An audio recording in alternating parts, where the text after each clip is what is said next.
Quint's podcast.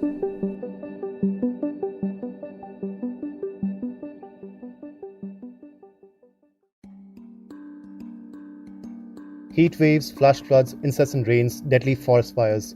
Extreme climate change events seem to be grabbing headlines daily across the world, and a new UN report has made it clear that some of these climate changes are irreversible.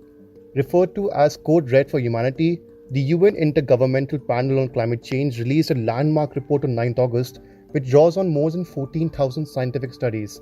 The report also comes just 3 months before the important climate summit in Glasgow, known as COP26. Now, the report has scientifically projected how the climate will be impacted if carbon and greenhouse emissions are not reduced. But underlining it all is a message for the biggest polluters that they need to reassess their climate policy. And one polluter, India, cannot afford to ignore the findings of the IPCC report. The report has predicted an increase in the likelihood of disasters like the Chamoli glacial break in Uttarakhand or Cyclone Amphan in West Bengal. More incessant rains, dry spells and heat waves are also frequent tags in the report when the subcontinent is discussed. So what future does the IPCC report predict for the world, and what does it mean for India? What actions do we need to take? To understand the report and the climate change warnings it highlights for India, we spoke to the Research Director and Adjunct Associate Professor at Bharati Institute of Public Policy in the Indian School of Business, Anshul Prakash.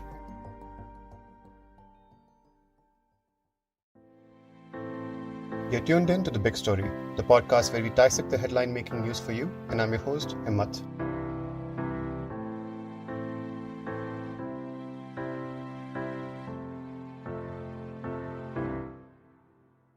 The alarm bells by the IPCC are deafening in its latest report.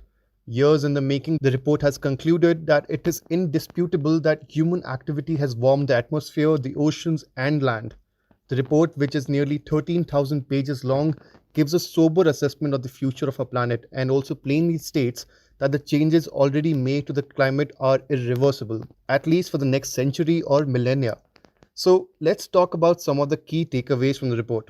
First, the report says that the global temperatures are expected to rise by 1.5 degrees Celsius or even 2 degrees unless rapid large-scale actions take place. Second, CO2 concentrations in 2019 were recorded higher than any time in the last 2 million years.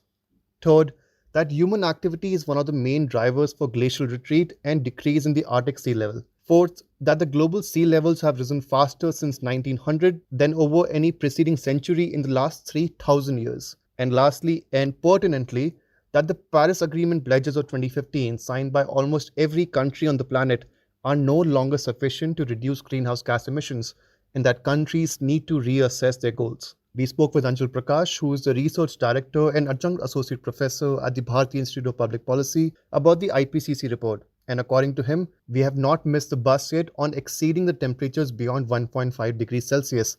But it is going to take collective action by the entire world to ensure that happens. Let me just first explain what is net zero because not many people will understand. So, just to explain it in simple terms, net zero implies an equilibrium between greenhouse gas emissions generated and the government's policies and endeavors in lowering the emission. Right, this process balances the emission of and the mitigation efforts by offsetting carbon footprints to zero or keeping it to the negative, and that's what the net zero implies. Now, coming to the latest IPCC report that has actually assessed the climate response in illustrative scenarios, and that covers the range of possible future development for anthropogenic drivers of climate change, and that is what they found it in the literature because climate IPCC report doesn't do its own research; it only assesses the available literature which is there, right? So there are three scenarios I would like to focus on. The first is definitely about the scenario which is high and very high greenhouse gas emission scenario, and where carbon dioxide emission that roughly doubles from the current level by 2100 and 2050. So in the high scenario, very high is 2100, and then this high scenario is 2050, and that's the first scenario which is there, and we are coming close to this scenario only. The second is where which has intermediate GHG emissions, the greenhouse gas emissions, and the CO2 emissions also remains around current level until the middle of the century. And the third is very low, which is low and very low scenario, which is which is actually declining to what we call the net zero after 2050, and this following by the various level of net negative CO2 emissions, right? So the emissions vary between scenarios depending on the socioeconomic assumption that we take, and the levels of climate change mitigation and emission scenarios depending on the air pollution control or other measures that we are taking, right? So just to sum up this point that you have asked, I would still say that 1.5 degrees is still possible, but only when we have the met the net zero emission level, and that is from the physical science perspective. Limiting human induced global warming to a specific level, that requires cumulative efforts, especially to curb the CO2 emissions. And the top three CO2 countries, which is China and USA and India, is also coming up. These are the top three countries which has been emitting. So reaching to least net zero CO2 emission will be a task which we have to watch it out. But it is 1.5 degree still possible. We still not miss the bus in that sense. But now let's move to what the report translates to for India. Well, it's not good news. We have seen adverse climate events over the past few years, and the report predicted more extreme weather events ranging from heat waves to incessant rains, dry spells over the coming years. India's glaciers are also in deep trouble and may reduce by two-thirds if emissions are not reduced. According to the report, events like melting and receding of glaciers are some of the climate change phenomena which are locked in and will take centuries to change. The most alarming of the observations made by the report was about the Asia monsoons and the likelihood of them increasing and be more difficult to predict. And we are already seeing these variable monsoon patterns happening. For example, on 23rd July, the IMD reported that Odisha's Bauda reported a 2,438% above normal rain figures. Karnataka's Belgaum reported 1,791% increase, and Kolhapur in Maharashtra reported 993% increase. These extreme events have a large economic cost to India's economy as well. According to a UN report, Cyclone Amphan, which made landfall in West Bengal in 2020, resulted in $14 billion in economic cost to the country.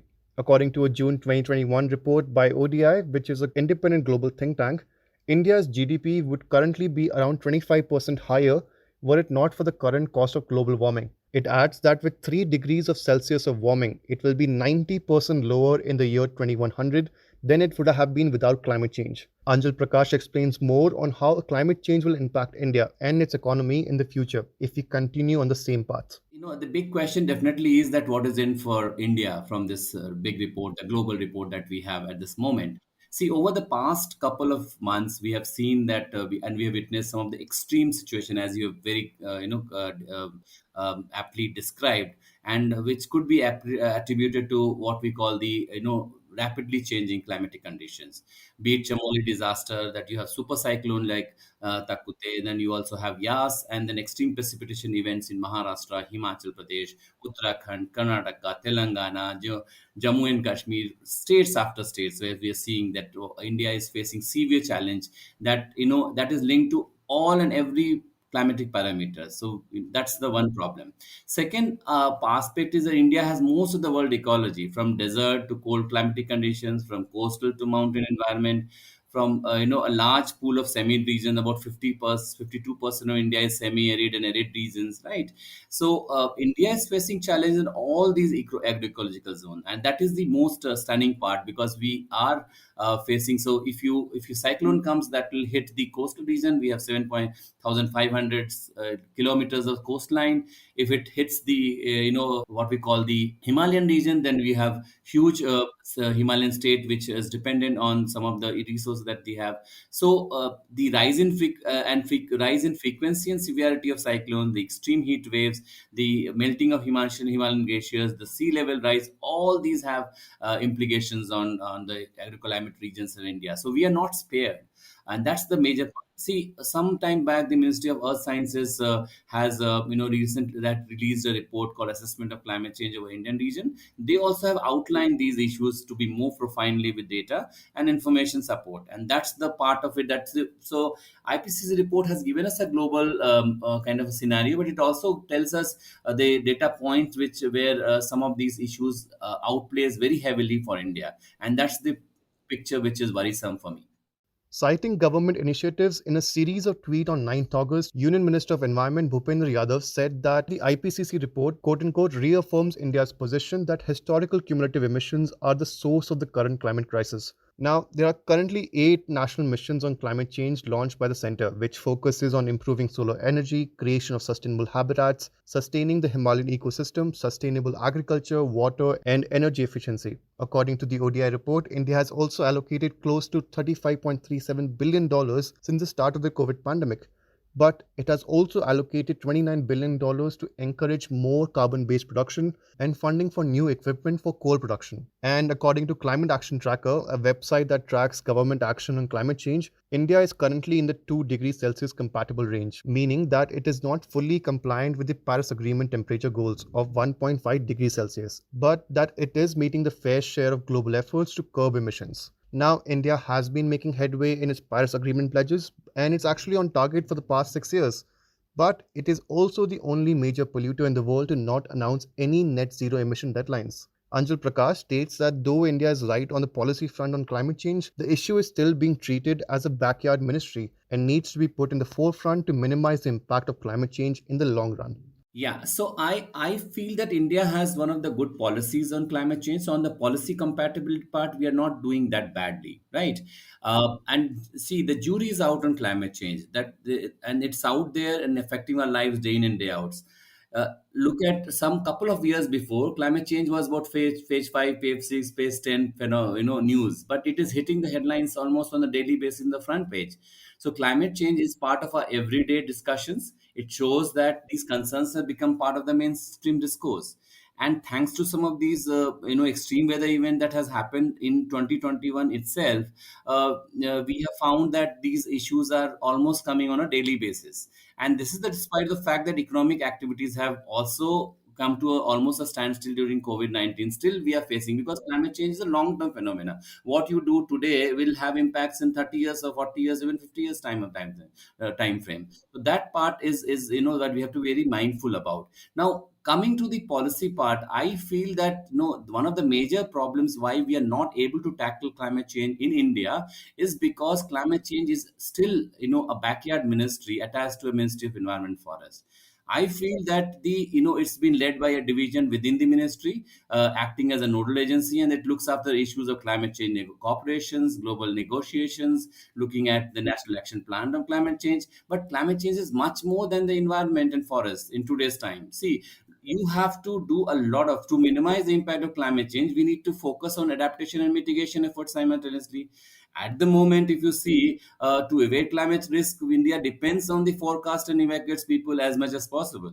But the relief and rescue operation that is an after effect of the climate change event has to be inducted into in the way in which people adapt to the climate situation, and this is not possible unless you coordinate with different sectors. So if you keep it as a backyard Ministry of Environment and Forest, you will not be able to work with other sectors. For example, working with infrastructure, energy, irrigation, water, rural, urban, women and child welfare. Lot of these ministries required coordination to because climate change is becoming everyday phenomena.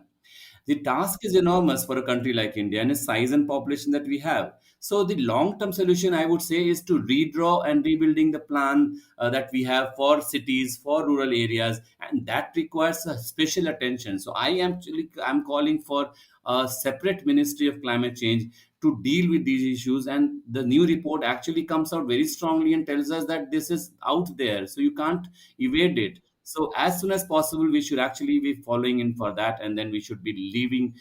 We should be advocating for a new ministry that will then coordinate with other ministries and bring out the issues on much more profound way. The issue of climate change will always persist, and with warnings that the IPCC report has published for the subcontinent, India may no longer be able to ignore the question of increasing its carbon reduction goals and announce a net zero deadline. For more stories on climate change and its impact, head to the Quint's dedicated section on climate on our website. If you liked listening to this episode, please subscribe to The Big Story for episodic updates. We're available on Apple, Google Podcasts, Spotify, JioSaavn, and most of the other popular podcast streaming platforms. For other podcasts, please log on to the Quint website, and for any feedback, please shoot an email to podcast@thequint.com.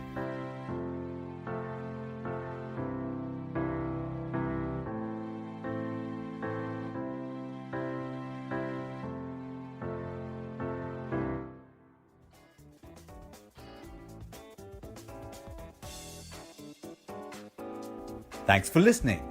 Log on to the Quint's website and check out our other podcasts.